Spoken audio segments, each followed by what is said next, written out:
everybody.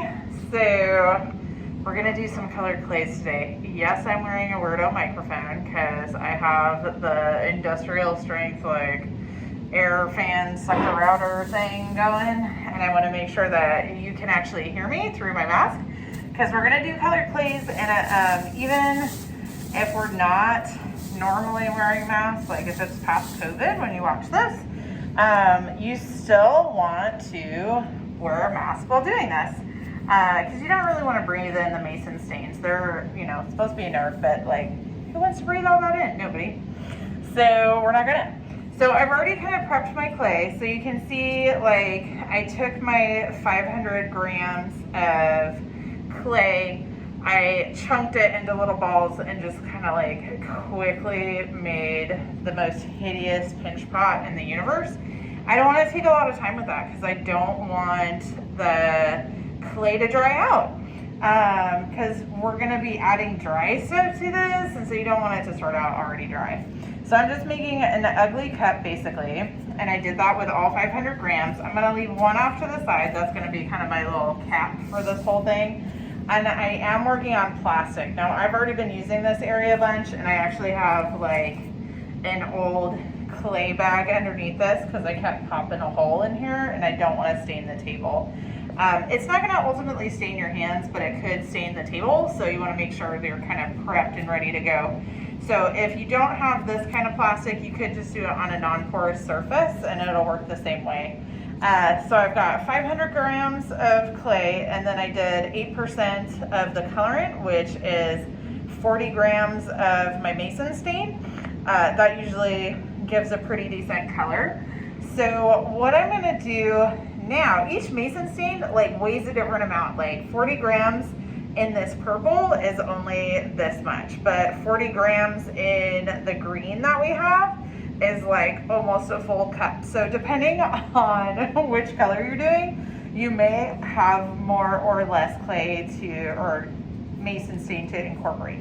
So now that I have my little cups, I'm gonna just kind of dump some of this in here and try not to do it so try to create the least amount of dust possible. And then because I don't want it to dry out too much, I am gonna add just a little dollop of water into each thing, just a little teeny bit. Like, you just want it to kind of start to make a little slurry in there. So now I'm going to take these, I'm going to stack them. Now I am wearing an apron because as I've told my students in class before, these can get a little squirty. Like you can see where I was making a color earlier and it just like squirted. Because you just stuck water in here and now we're gonna squish it. So I stacked it up, I put my plain one on top, and now at first when we do this, it's gonna be kind of like, I have no idea how this is gonna work, right? Because like purple starts squishing out and you're like, okay, what is she doing, right? And it looks all gushy. And at first, like this one isn't so bad because there's not that much purple. The powder is heavier. Oh, see, I just popped a little hole. The powder is heavier than some of the other ones. Like when I did this with the green and the blue, like it just spurted everywhere. Now, like I said, at first it's gonna be, basically I'm just like pushing it down with my knuckles and then I'm kind of folding it over. And at first it's gonna look like it's not gonna work. And this one, like I said, since it's a smaller amount of powder that I have to mix in, it's actually not making a super giant mess. Most of the time it makes a super giant mess. So I'm just gonna kind of keep squishing it. I'm gonna keep going. And you can see it's starting, like it looks kind of powdery right now, so it's not ready yet. You need it to be like a nice, smooth, even color. And since we're kind of like wedging this on plastic, it doesn't really look like, you can't really do just regular wedging because like if you just try to do the regular wedging, it just bunches up and rips the little thing and stuff. So that's why I'm doing the just knuckles down, fold it over, knuckles down, fold it over. And basically you're just gonna kind of keep on doing this until it's nice and smooth. Now I picked the purple because I thought it would go for this video. because I thought it would go the fastest. Because like I said, the green took me like a good like 15 minutes to get it back to a regular clay consistency.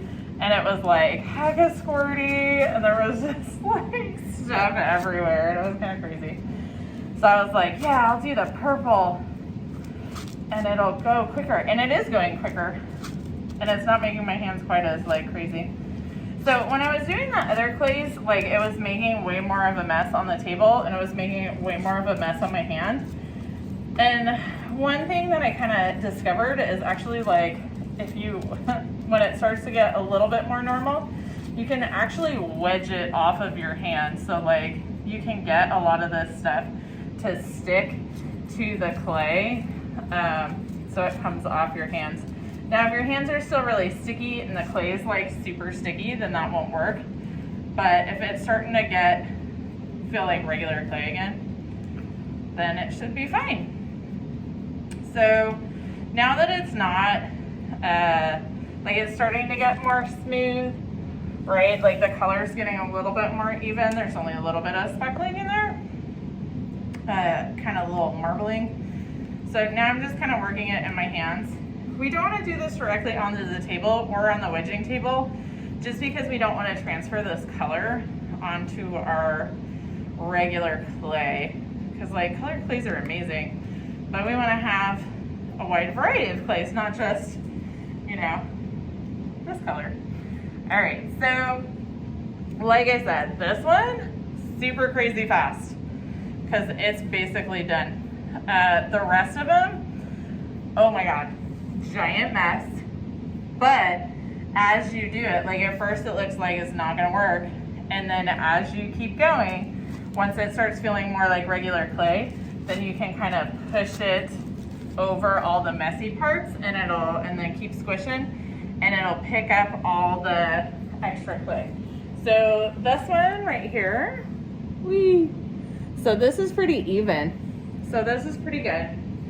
And like I said, this one's the purple one. So once you're done, like, and it feels like regular clay, and the color looks pretty even, then you want to keep it wrapped up, because you don't want your clay that you just spent forever making, you don't want it to dry out. So the next step is for cleaning it, and I picked this spot on the table so I could clean it easily. So make sure that you have a clean, damp sponge. So rinse it in the sink. All right. And then you're gonna wash it all off. You might have to rinse out your sponge a couple times. Like I said, this purple, not that bad. But like the green and the blue that I did earlier, like it went everywhere. So if you are wiping it off and there's still like a smear of color, then you need to wipe more. Now this stuff, like I said, this is from underneath. Oh, there's like a little, we're having a thingy today, and like who's kind of doing the thing. But like you can see, like I have this extra bag to kind of protect the table, because I don't want the table to get all gushy. But you can see like the other color. So you just want to make sure it gets all the way wiped off on this top part here.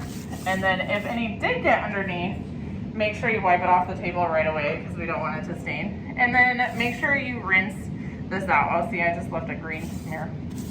And then make sure you rinse this out. But that's really how you mix it. Like I said, this purple, super easy, went really quick. The other colors, don't be surprised if it takes you a while to get it incorporated. All right, thanks everybody.